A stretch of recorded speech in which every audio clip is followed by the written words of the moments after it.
Assalamualaikum warahmatullahi wabarakatuh. Selamat pagi anak-anak.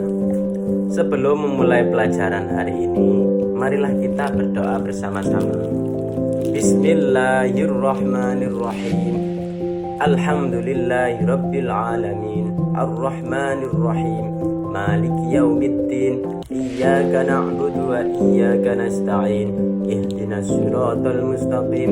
Siratal ladzina an'amta 'alaihim ghairil maghdubi 'alaihim waladdallin. Rabbighfir li amin. Bismillahirrahmanirrahim. Raditu billahi rabba wa bil islami dina wa bi Muhammadin nabiyyan wa rasula. Rabbi zidni ilman nafi'a warzuqni fahman thayyiba bi rahmatika ya arhamar rahimin. Baik, pada pagi hari ini kita akan mempelajari tentang surah Al-Fatihah. Pasti anak-anak semua tahu surat Al-Fatihah itu bunyinya bagaimana dan tidak asing lagi didengarkan. Dalam kehidupan sehari-hari pasti kita membaca surah Al-Fatihah, seperti ketika akan memulai pekerjaan pasti kita membaca surah Al-Fatihah. Ketika akan berangkat ke sekolah maupun berangkat kemana saja, pasti kita awali dengan basmalah surah Al-Fatihah. Selanjutnya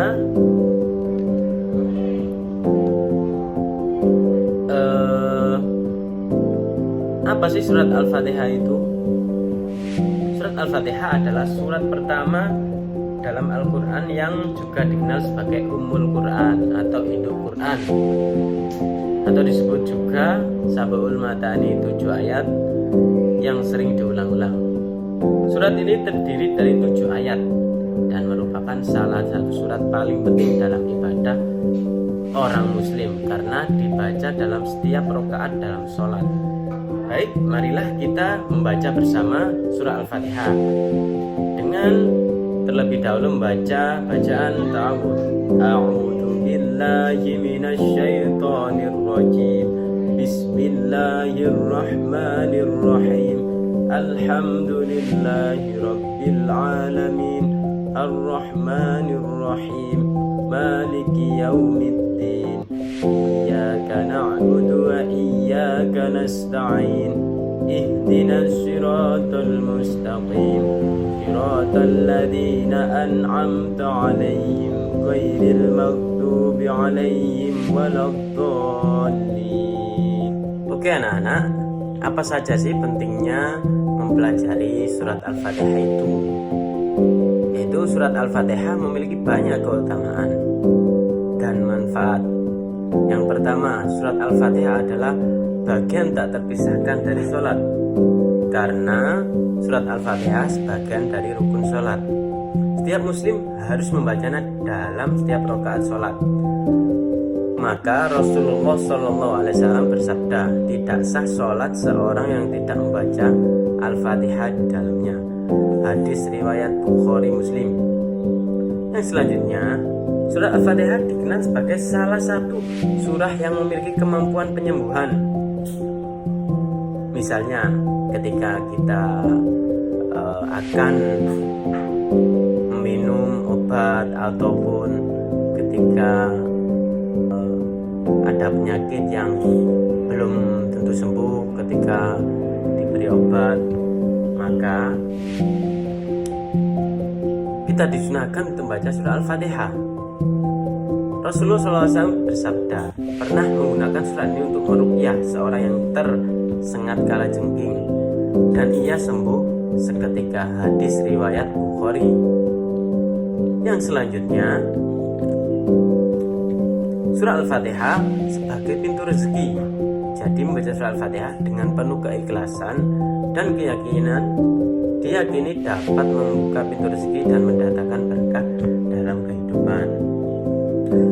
Mari kita terjemahkan bersama-sama surah Al-Fatihah. Ayat yang pertama, Bismillahirrahmanirrahim. Dengan nama Allah yang Maha Pengasih lagi Maha Penyayang.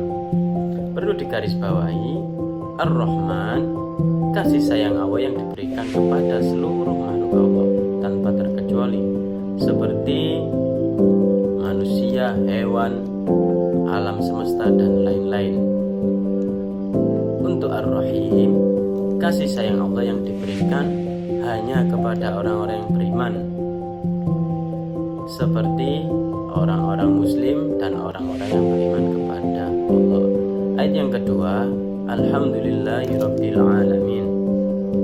Segala puji bagi Allah Tuhan seluruh alam. Mengakui dan memuji Allah sebagai Tuhan yang menguasai seluruh alam semesta. Ayat yang ketiga, Ar-Rahmanir Rahim, yang maha pengasih lagi maha penyayang, menegaskan kembali sifat Allah yang penuh kasih dan sayang, menunjukkan belas kasihnya yang meliputi semua makhluk. Jadi Allah mengasihi seluruh makhluknya. Ayat yang keempat, Maliki Yaumiddin, penguasa di hari pembalasan, menyatakan bahwa Allah adalah penguasa pada hari kiamat, di mana semua makhluk akan diberi balasan atas perbuatan mereka. Seperti ketika sekarang melakukan perbuatan baik, maka besok di hari pembalasan dibalas dengan kebaikan.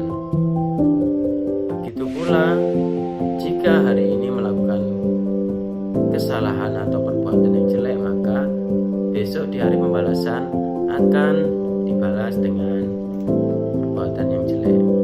Ayat yang kelima, Iyyaka na'budu wa iyyaka nasta'in, hanya kepadamu kami menyembah dan hanya kepadamu kami memohon. Menegaskan bahwa Allah yang layak disembah dan hanya kepadanya kita mohon pertolongan. Maksudnya hanya kepada Allah kita menyembah, selain itu tidak boleh, dan hanya kepadanya kita memohon pertolongan, dan hanya kepada Allah kita bisa meminta pertolongan. Ayat ke-6, Ihdinas siratal mustaqim, tunjukkanlah kami jalan yang lurus. Memohon kepada Allah untuk memberi petunjuk ke jalan yang benar dan lurus dalam kehidupan. Ayat yang ke-7, Siratal ladzina an'amta 'alaihim ghairil maghdubi 'alaihim waladdallin, yang artinya yaitu jalan orang-orang yang telah Engkau beri nikmat kepada mereka, bukan jalan mereka yang dimurkai, bukan pula jalan orang-orang mereka yang tersesat. Meminta untuk ditunjukkan jalan yang ditempuh oleh orang-orang yang telah diberi nikmat oleh Allah, bukan jalan mereka yang dimurkai atau tersesat. Seperti meminta pertolongan kepada kiai untuk ditunjukkan jalan yang benar, meminta tolong kepada orang-orang yang berilmu untuk ditunjukkan jalan yang lurus. Baik, mari kita ulas isi kandungan surah Al-Fatihah. Surah Al-Fatihah artinya pembukaan. Disebut Al-Fatihah karena berada di permulaan Al-Quran yang terdiri dari 7 ayat. Surat Al-Fatihah termasuk golongan surat Makkiyah karena diturunkan di kota Mekah. Yang pertama, beberapa isi kandungan surat Al-Fatihah. Pujian kepada Allah ayat 1-4, mengakui keberadaan Allah sebagai Tuhan semesta alam dan menyatakan sifat-sifat Allah yang maha pengasih dan maha penyayang. Yang selanjutnya, permohonan kepada Allah, yaitu ayat 5-7, memohon pertolongan kepada Allah dan menjalani jalan yang benar dan lurus, mengakui bahwa hanya kepada Allah lah kita beribadah dan hanya kepadanya kita memohon pertolongan. Jadi dari kesimpulan pelajaran hari ini, pelajaran surah Al-Fatihah, yaitu surah Al-Fatihah adalah surat pembukaan Al-Quran dan segala pujian hanya ditujukan kepada Allah. Dan surah Al-Fatihah juga merupakan doa untuk umat manusia kepada Allah untuk diberi petunjuk yang lurus, bahwa manusia membutuhkan bimbingan dan arahan dari Allah dalam menjalani kehidupan masing-masing. Apakah ada pertanyaan anak-anak? Oke, kalau tidak ada, marilah kita tutup dengan doa. Bismillahirrahmanirrahim. Subhanakallahumma wa bihamdika asyhadu an la ilaha illa anta astaghfiruka wa atubu ilaik. Semoga pelajaran hari ini bermanfaat bagi